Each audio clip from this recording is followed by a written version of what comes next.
Good morning. നമ്മൾ കഴിഞ്ഞ ക്ലാസ്സിൽ ബൈനറി ഐസോമോർഫസ് സിസ്റ്റത്തിൽ ബേസിക് ആയിട്ടുള്ള ഒരു ഫേസ് ഡയഗ്രാം നമ്മൾ പഠിച്ചു. കോപ്പർ നിക്കൽ സിസ്റ്റമാണ് നമ്മൾ പഠിച്ചത്. അപ്പോൾ ഫേസ് ഡയഗ്രാം എന്താണ്, ഫേസ് ഡയഗ്രാം എന്നുള്ളത് പഠിച്ചു. ഒരു ഫേസ് ഡയഗ്രത്തിൽ നിന്ന് നമുക്ക് എന്തൊക്കെ കാര്യങ്ങൾ ഇന്റർപ്രറ്റ് ചെയ്യാം എന്നുള്ളത് നമ്മൾ പഠിച്ചു. അതായത് നമുക്കൊരു ഫേസ് ഒരു പർട്ടിക്കുലർ ടെമ്പറേച്ചറിൽ ഒരു പർട്ടിക്കുലർ കോമ്പോസിഷനിൽ അത് ഏത് ഫേസിലായിരിക്കും എന്നുള്ളത് നമുക്ക് അറിയാൻ പറ്റുന്നു, നമ്മൾ പഠിച്ചു. അതുകൂടാതെ നമ്മൾ ഒരു ഒരു ഒരു പർട്ടിക്കുലർ ഫേസിലെ കോമ്പോസിഷൻ നമ്മൾ അറിയാൻ വേണ്ടി നമ്മൾ ഫേസ് ഡയഗ്രത്തിൽ നിന്നും പഠിച്ചു.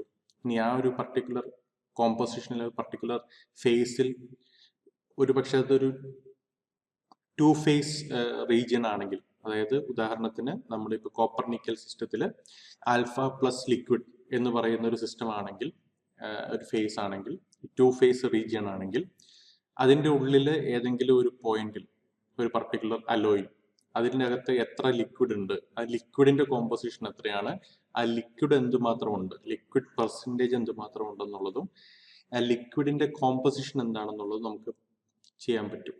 അതുപോലെ സോളിഡിന്റെ കോമ്പോസിഷൻ എന്താണെന്നുള്ളതും സോളിഡിന്റെ പെർസെൻറ്റേജ് എന്തുമാത്രം ഉണ്ടെന്നുള്ളതും നമ്മൾ പഠിച്ചു. ഇനി നമുക്ക് ഇമ്പോർട്ടൻ്റ് ആയിട്ട് പഠിക്കേണ്ട ഒരു കാര്യമാണ് മൈക്രോ സ്ട്രക്ചർ. അതായത് ഒരു പർട്ടിക്കുലർ അലോയിയെ നമ്മൾ എടുത്തിട്ട് ഒരു പർട്ടിക്കുലർ ടെമ്പറേച്ചർ വരെ നമ്മൾ ഹീറ്റ് ചെയ്തിട്ട് അതിനെ ലിക്വിഡ് സ്റ്റേറ്റിലേക്ക് എത്തുന്നു. ഇനി അതിനെ നമ്മൾ പതുക്കെ നമ്മൾ കൂൾ ചെയ്യിപ്പിക്കുകയാണ്. ടെമ്പറേച്ചർ കുറച്ച് കൊണ്ടുവന്ന് അതിനെ താഴേക്ക് കൊണ്ടുവരികയാണ് നമ്മുടെ ഉദ്ദേശം. അപ്പം ആ സമയത്ത് ഉണ്ടാകുന്ന മൈക്രോ സ്ട്രക്ചറൽ ചേഞ്ചസ് ആണ് നമ്മൾ ഈ ക്ലാസ്സിൽ നോക്കാൻ പോകുന്നത്. അപ്പോൾ മൈക്രോ സ്ട്രക്ചർ ചേഞ്ചസ് വളരെയധികം ഇമ്പോർട്ടൻ്റ് ആണ്. കാരണം ഈ മൈക്രോ സ്ട്രക്ചർ മെക്കാനിക്കൽ പ്രോപ്പർട്ടിയെ നല്ല രീതിയിൽ ബാധിക്കുന്നുണ്ട്. ഫേസ് ഡയഗ്രത്തിൽ നോക്കിക്കഴിഞ്ഞാൽ ഈ നമ്മൾ കൂൾ ചെയ്യുന്ന രീതി, അതിനനുസരിച്ച് ആ ഒരു അലോയ് സിസ്റ്റത്തിന്റെ പ്രത്യേകതകൾ അനുസരിച്ച് ഈ ഫേസ് ട്രാൻസ്ഫോർമേഷൻ നടക്കുന്നത് മൈക്രോ സ്ട്രക്ചർ രൂപീകരിക്കുന്നതിൽ വലിയ പ്രാധാന്യമുണ്ട്. ഫേസ് ട്രാൻസ്ഫോർമേഷനും മൈക്രോ സ്ട്രക്ചറും അതുവഴി മെക്കാനിക്കൽ പ്രോപ്പർട്ടിയെ ബാധിക്കും. അപ്പൊ അത് ഓർത്തിരിക്കണം. ഫേസ് ട്രാൻസ്ഫോർമേഷൻ, മൈക്രോ സ്ട്രക്ചർ ഉണ്ടാകുന്നു, മൈക്രോ സ്ട്രക്ചറിന്റെ രീതികൾ, മൈക്രോ സ്ട്രക്ചറിന്റെ പ്രോപ്പർട്ടീസ് അത് മെക്കാനിക്കൽ പ്രോപ്പർട്ടിയെ ഇൻഫ്ലുവൻസ് ചെയ്യും. ഇവിടെ ഒരു ഉദാഹരണത്തിന് തൽക്കാലം ഞാൻ 40 വെയിറ്റ് പെർസെൻറ്റേജ് നിക്കൽ ഉള്ള ഒരു അലോയ് ഞാൻ ചൂസ് ചെയ്യും. 40 വെയിറ്റ് പെർസെൻറ്റേജ് നിക്കൽ ഉള്ള ഒരു അലോയ് എന്ന് പറയുമ്പോൾ നമ്മൾ ചൂസ് ചെയ്യുന്നത് ഈ ഒരു പർട്ടിക്കുലർ അലോയ് ആണ് ഞാൻ ഉദ്ദേശിച്ചത്.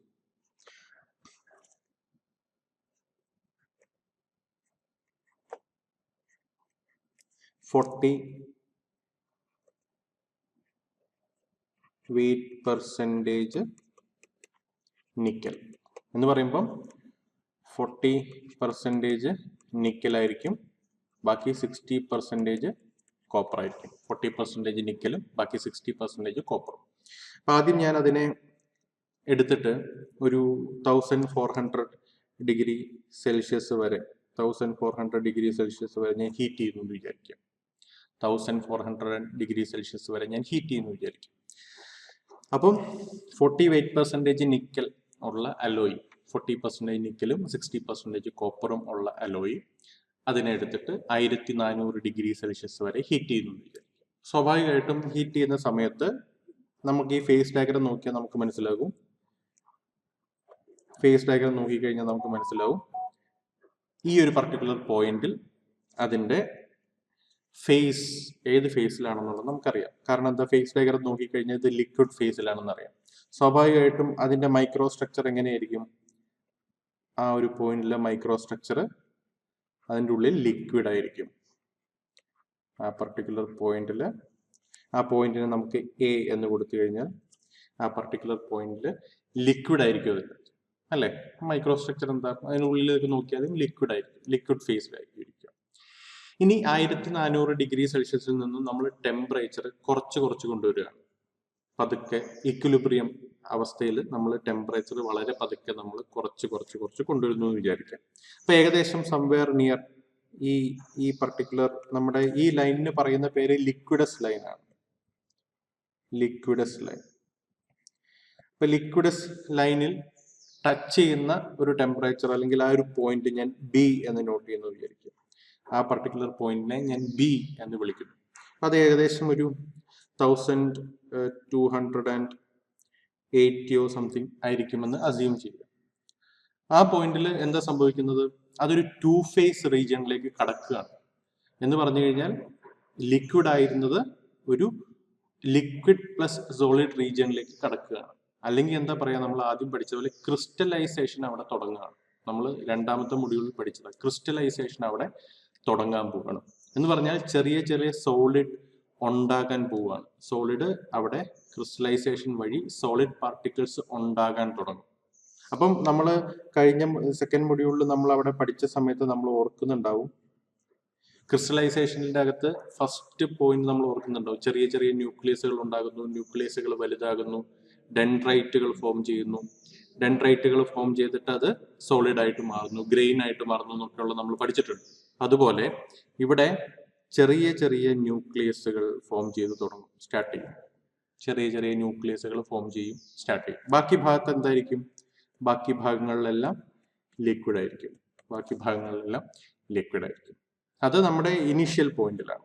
ഇനി നമ്മൾ അതിന്റെ കഴിഞ്ഞിട്ട് കുറച്ചുകൂടെ താഴെ നമ്മൾ സി എന്ന് പറയുന്ന ഒരു പോയിന്റ് അസ്യൂം ചെയ്യും. സി കുറച്ചുകൂടെ ടെമ്പറേച്ചർ നമ്മൾ കുറച്ചു. സി എന്ന് പറഞ്ഞ പോയിന്റ് ഞാൻ അസ്യൂം ചെയ്യും. അവിടെ എങ്ങനെയായിരിക്കും മൈക്രോ സ്ട്രക്ചർ ഉണ്ടാവുക? ഓൾറെഡി ഉണ്ടായ ന്യൂക്ലിയസുകളെല്ലാം എന്ത് സംഭവിക്കും? കുറച്ചുകൂടെ വലുതാവും. ന്യൂക്ലിയസുകളെല്ലാം കുറച്ചുകൂടെ വലുതാവും. ചിലപ്പോൾ അവിടെയും വീണ്ടും പല സ്ഥലങ്ങളിൽ പുതിയ പുതിയ ന്യൂക്ലിയസുകൾ ഉണ്ടായിക്കൊണ്ടിരിക്കും. ബാക്കി ഭാഗങ്ങളിലെല്ലാം ലിക്വിഡ് ആയിരിക്കും. അത് കഴിഞ്ഞിട്ട് വീണ്ടും നമ്മൾ ഈ പർട്ടിക്കുലർ സോളിഡസ് ലൈനിന്റെ അവിടെ എത്തുന്നു വിചാരിക്കുക. സോളിഡസ് ലൈനിന്റെ ഭാഗത്ത് എത്തുമ്പോൾ ആ പോയിന്റിനെ നമ്മൾ ഡി എന്ന് വിളിക്കുന്നു എന്ന് വിചാരിക്കുക. ആ പോയിന്റിലേക്ക് എത്തുമ്പോൾ എന്താ സംഭവിക്കുക? ഏറെക്കുറെ ഭാഗങ്ങളിലെല്ലാം സോളിഡ് പാർട്ടിക്കിൾസ് ആയിട്ടുണ്ടാവും. നമ്മൾ ആ ഒരു പർട്ടിക്കുലർ പോയിന്റും കൂടെ കഴിഞ്ഞു കഴിഞ്ഞാൽ എന്ത് സംഭവിക്കും? കംപ്ലീറ്റ്ലി സോളിഡ് ആയിട്ട് മാറും. അപ്പം അവിടെ ലിക്വിഡിന്റെ പെർസെൻറ്റേജ് വളരെ കുറവായിരിക്കും. അത് കഴിഞ്ഞിട്ട് വീണ്ടും നമ്മളൊരു 1100 ഡിഗ്രി സെൽഷ്യസിലേക്കൊക്കെ നമ്മൾ വീണ്ടും കുറയ്ക്കുന്നു എന്ന് വിചാരിക്കുക. ഈ ഒരു പർട്ടിക്കുലർ പോയിന്റ് എടുക്കുക. അവിടേക്ക് എത്തുമ്പോഴത്തേക്ക് മൈക്രോ സ്ട്രക്ചർ എന്തായിട്ട് മാറും? നമ്മൾ ക്രിസ്റ്റലൈസേഷന്റെ ഭാഗത്ത് പഠിച്ചതുപോലെ കംപ്ലീറ്റ്ലി ആൽഫ ഗ്രെയിൻസ് ആയിട്ട് മാറും. സോളിഡ് ഫേസിലേക്ക് എത്തും. ഇതാണ് മൈക്രോ സ്ട്രക്ചറിൽ ഉണ്ടാകുന്ന ചേഞ്ചസ്. ഇത് നമ്മൾ വളരെ ഇമ്പോർട്ടൻ്റ് ആയിട്ട് പഠിച്ചിരിക്കേണ്ടതാണ്. ഈ ഒരു ചോദ്യം നിങ്ങൾക്ക് എക്സാമിന് ചോദിക്കാറുണ്ട്, മൈക്രോ സ്ട്രക്ചറൽ ചേഞ്ചസ് എക്സ്പ്ലെയിൻ ചെയ്യാനായിട്ട്. ഒന്നുകൂടെ ഒരു നല്ല ഒരു ഫിഗറും കൂടെ നിങ്ങൾക്ക് കാണിച്ചു തരാം. അതായത് നേരത്തെ നമ്മൾ കണ്ട അതേ ഫേസ് ഡയഗ്രാം തന്നെയാണ് ഇവിടെ ഒരു 35% നിക്കലാണ് ഇവര്. 35% നിക്കൽ അലോയി ആണ് ഇവിടെ എടുത്തിരിക്കുന്നത്. അതിനെ 1300 വരെ ഇവർ ഹീറ്റ് ചെയ്യുന്നു. ആ ഹീറ്റ് ചെയ്യുന്ന സമയത്ത് മൈക്രോ സ്ട്രക്ചർ ആണ് ഇവിടെ കാണിച്ചിരിക്കുന്നത്. ലിക്വിഡ് ആണ്, പ്രത്യേകതകളൊന്നുമില്ല. 35% അതിനുശേഷം ബി എന്ന് പറഞ്ഞ പോയിന്റിലേക്ക് നമ്മൾ ടെമ്പറേച്ചർ ഡ്രോപ്പ് ചെയ്യുന്നു. അവിടുത്തെ മൈക്രോ സ്ട്രക്ചർ ആണ് ഈ വരച്ചു വെച്ചിരിക്കുന്നത്. ഇതിനകത്ത് ചെറിയ ചെറിയ ന്യൂക്ലിയസുകൾ ഉണ്ടാകുന്നു. വീണ്ടും ടെമ്പറേച്ചർ സി എന്ന് പറഞ്ഞ പോയിന്റിലേക്ക് ഡ്രോപ്പ് ചെയ്യുന്നു. ആ ഉണ്ടായ ന്യൂക്ലിയസുകളെല്ലാം വലുതാവുന്നു.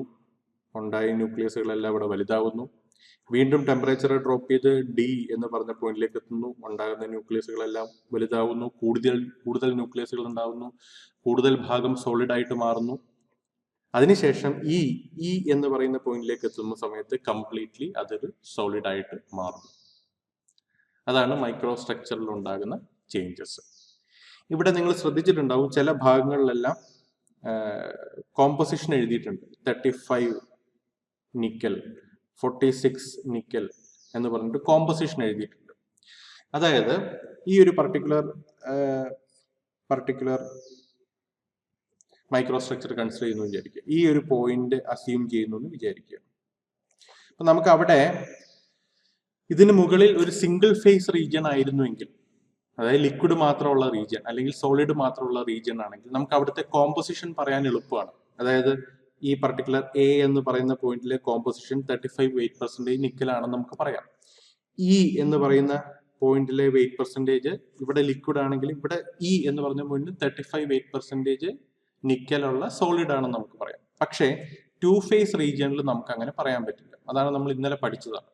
അപ്പൊ അതനുസരിച്ച് അതായത് 2 ഫേസ് റീജിയനിലേക്ക് എത്തുന്ന സമയത്ത് അവിടെ ലിക്വിഡിന്റെ കോമ്പോസിഷൻ ഒരു പർട്ടിക്കുലർ കോമ്പോസിഷനും സോളിഡിന്റെ കോമ്പോസിഷൻ വേറൊരു കോമ്പോസിഷനും ആയിരിക്കും.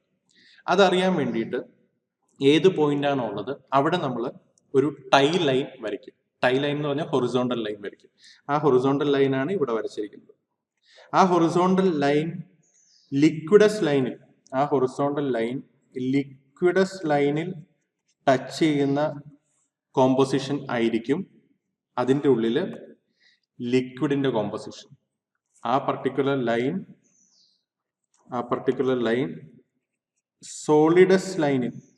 സോളിഡസ് ലൈനിൽ ടച്ച് ചെയ്യുന്ന കോമ്പോസിഷൻ ആയിരിക്കും അവിടുത്തെ സോളിഡിന്റെ കോമ്പോസിഷൻ. അപ്പോൾ നോക്കിക്കേ, ഈ ഒരു പോയിന്റ് കൺസിഡർ ചെയ്ത് കഴിഞ്ഞാൽ അത് 35 തന്നെയാണ് ലിക്വിഡസ് ലൈനിൽ ടച്ച് ചെയ്യുന്നത്. അതുകൊണ്ട് ലിക്വിഡിന്റെ കോമ്പോസിഷൻ 35% നിക്കലാണ്. അത് സോളിഡസ് ലൈനിൽ ടച്ച് ചെയ്യുന്നത് എവിടെയാണ്? ഈ ഒരു പർട്ടിക്കുലർ പോയിന്റിലാണ്. അത് ഏകദേശം ഒരു 46 വരും. അതുകൊണ്ടാണ് ഇവിടെ 46 എന്ന് എഴുതിയിരിക്കുന്നത്. സി എന്ന് പറഞ്ഞ പോയിന്റ് കൺസിഡർ ചെയ്യൂ. അവിടെ നമ്മളൊരു ടൈ ലൈൻ വരച്ചു, ഹൊറിസോണ്ടൽ ലൈൻ വരച്ചു. അത് രണ്ട് സ്ഥലത്ത് പോയി മീറ്റ് ചെയ്യുന്നു. ലിക്വിഡസ് ലൈനിൽ പോയി മീറ്റ് ചെയ്യുന്നത് ഈ പോയിന്റിലാണ്. അവിടെ ഏകദേശം ഒരു 32 ആയിരിക്കും. 32 വെയിറ്റ് പെർസെൻറ്റേജ് നിക്കലായിരിക്കും ഇതിന്റെ ഈ പർട്ടിക്കുലർ മൈക്രോസ്ട്രക്ചറിന്റെ ഉള്ളിൽ ലിക്വിഡിന്റെ കോമ്പോസിഷൻ. അതുപോലെ ഇവിടുത്തെ ആൽഫയുടെ കോമ്പോസിഷൻ എന്ന് പറഞ്ഞു കഴിഞ്ഞാൽ ഈ വാല്യൂ ആയിരിക്കും അത് തരിക. ഈ പർട്ടിക്കുലർ വാല്യൂ ആയിരിക്കും തരിക. അത് ഏകദേശം 43 സംതിങ് വരും. അങ്ങനെയാണ് നമ്മൾ എന്തുമാത്രം ലിക്വിഡിന്റെ അകത്ത് എന്താണ് കോമ്പോസിഷൻ, സോളിഡ് ഈ ഉണ്ടായി വരുന്ന പുതിയ ന്യൂക്ലിയസിൽ എന്താണ് കോമ്പോസിഷൻ എന്ന് നമുക്ക് മനസ്സിലാകുന്നത്. ഓക്കെ, ഇത് മൈക്രോസ്ട്രക്ചറിന്റെ ക്ലാസ് ആണ്. കോപ്പർ നിക്കൽ സിസ്റ്റത്തിന്റെ മൈക്രോസ്ട്രക്ചർ ആണ് നമ്മളിപ്പം പഠിച്ചത്. ഓർത്തിരിക്കുക.